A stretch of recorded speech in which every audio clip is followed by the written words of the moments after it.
Stunting di Indonesia masih dalam angka prevalensi yang tinggi. Pada tahun 2024 di kota Jogja, masih terdapat 15 kelurahan dengan angka stunting di atas 12%. Penyebab stunting paling umum terjadi adalah karena kekurangan gizi kronis terutama dalam 1000 hari pertama kehidupan. Selain itu, anemia pada ibu hamil mempunyai peluang lebih besar untuk melahirkan bayi yang mengalami stunting. Di Kelurahan Bener yang berada di Kecamatan Tegalrejo, Kota Yogyakarta, diselenggarakan kegiatan pencegahan stunting menggunakan labu susu sebagai komoditas utama dengan gizi yang lengkap, serta dapat ditanam di lahan sempit seperti di kawasan perkotaan. Kita saat ini sedang berada di Demplot Percontohan Labu Susu Kelurahan Bener, Kecamatan Tegalrejo. Kali ini kita bersama Ketua Tim Peneliti Labu Susu, kolaborasi antara Universitas Jenderal Ahmad Yani dan Universitas Gadjah Mada, yaitu Ibu Nur Puji Mumpuni, SSI MKes. Selamat siang Ibu. Selamat siang Mas Iman. Bagaimana kabarnya Ibu? Baik Mas Iman. Ya Ibu, kita sedang berada di sini ya Bu, Demplot Percontohan Labu Susu Bu. Bisa Ibu ceritakan Bu bagaimana kronologi Demplot ini atau bagaimana sejarahnya seperti itu Bu? Baik, terima kasih. Demplot ini sesungguhnya bukan satu-satunya ya di Kelurahan Bener. Kami punya juga di lahan milik kelompok tani dan juga beberapa pot dicobakan untuk budidaya di halaman warga. Mengenai komoditas labu susu ini sebetulnya sudah dikenal dari 500 tahun yang lalu. Nah, di Amerika. Kemudian melalui ekspedisi Columbus yang dicanangkan oleh Ratu Kerajaan Inggris dibawa ke Eropa dan kemudian juga menyebar ke Asia.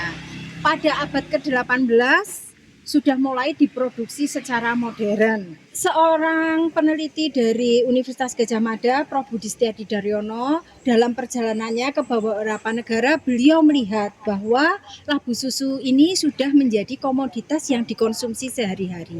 Beliau menjadi tertarik, kemudian mulai melihat manfaatnya, kandungannya ternyata memang bagus sekali dibandingkan dengan sumber karbohidrat yang lain. Dibandingkan dengan beras, labu mempunyai indeks glikemik yang rendah sehingga lebih aman dikonsumsi, tidak cepat meningkatkan kadar glukosa darah. Dibandingkan dengan sumber karbohidrat yang lain seperti singkong dan ketela, jauh lebih baik karena banyak mengandung beta karoten, kemudian asam folat, besi, dan juga seng yang sangat bermanfaat untuk pertumbuhan balita, kemudian untuk ibu hamil, bahkan untuk pencegahan penyakit-penyakit degeneratif seperti diabetes dan sebagainya. Sebelumnya saya itu pernah mendengar terkait labu madu Bu. Perbedaan labu madu dengan labu susu ini apa ya Bu kalau boleh tahu?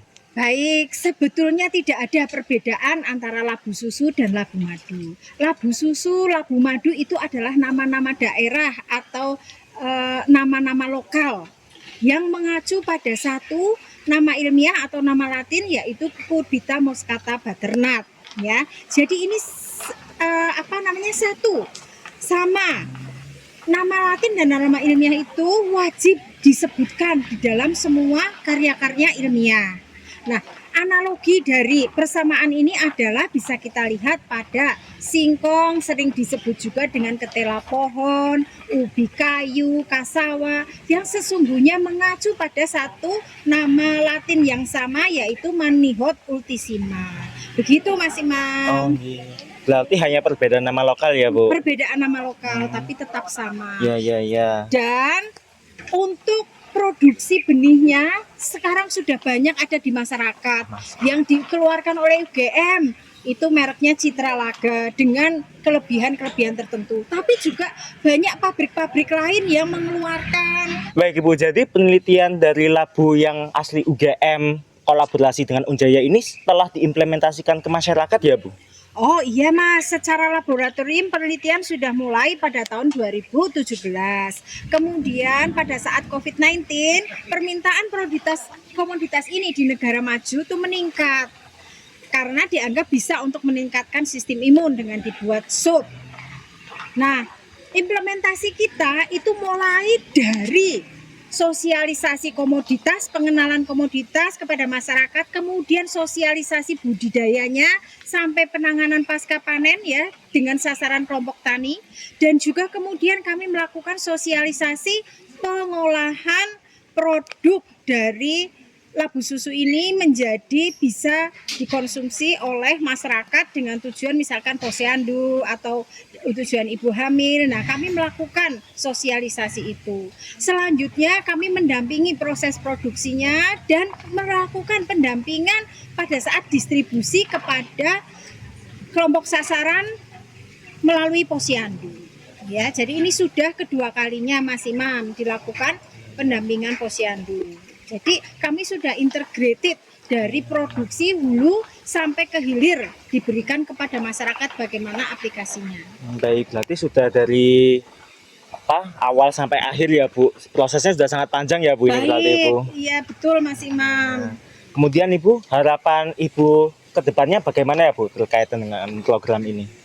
Saya berharap masyarakat Kelurahan Bener dapat secara mandiri untuk terus melakukan budidaya dan juga mengkonsumsi, memproduksi olahan labu susu. Dan saya juga berharap model ini bisa direplikasi di tempat-tempat yang lain, tidak hanya di Kelurahan Bener, Kemantren Tegalrejo, Yogyakarta ini. Demikian Mas Imam harapan saya. Baik Ibu, terima kasih Ibu. Pada kegiatan sosialisasi pendampingan posyandu kali ini, kami berkesempatan untuk mewawancarai salah satu kelompok tani di Kelurahan Bener ini. Selamat siang Ibu. Selamat siang. Dengan Ibu siapa? Ibu Wiji Narsih Di sini sebagai apa ya Bu? sebagai koordinator pengembangan labu susu. Oh, nggih dari tim Di sini tim kelompok tani nggih. Oh, nggih. Sebagai kelompok tani Bu, bagaimana pengalaman Ibu dan mungkin rekan-rekannya juga saat pertama kali mengikuti pelatihan ini Bu? Kita sangat excited ya karena memang belum pernah lihat tanaman labu itu kayak apa. Ternyata hasilnya setelah tahu ada buah baru ada bunganya aja kita udah nanti jadinya kayak apa. Ya, sangat excited ya Bu, Excited sangat sekali, senang iya. banget gitu nggih. Iya. Ya.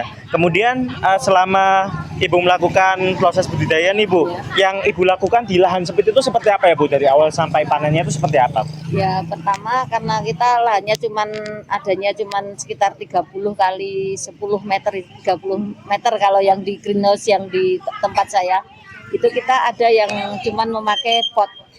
Jadi pot yang besar sekitar diameter 1 meteran lumayan besar. Tapi ada juga yang di tanah. Tapi kalau lihat dari hasil itu lebih bagus yang langsung ditanam di tanah. Kalau yang di pot itu kendalanya karena di luar greenhouse itu banyak hama. Oh, Nah, seperti itu itu hama karena kena air hujan nanti hasilnya juga kurang maksimal. Dipengaruhi sama hujan dan Iya. juga itu ya Bu. Hujan sama gitu. serangga-serangga yang ada. Ya. Ada walang, ada apa itu enggak ada. Nah, ini terakhir deh Bu. Ya, Manfaat yang paling Ibu rasakan dari program ini tuh apa ya Bu? manfaatnya selain karena kita di sini di Bener juga ada bayi yang stunting. Kondisinya maksudnya memang berat badan rendah, itu terbantu sekali. Selain itu juga dari ibu-ibu merasa senang karena nanti setelah selesai penanaman nanti kita mau menanam labu susu lagi. Yang di greenhouse yang tempat saya itu sudah sekitar 1 minggu yang lalu udah mulai ditanam lagi. Iya.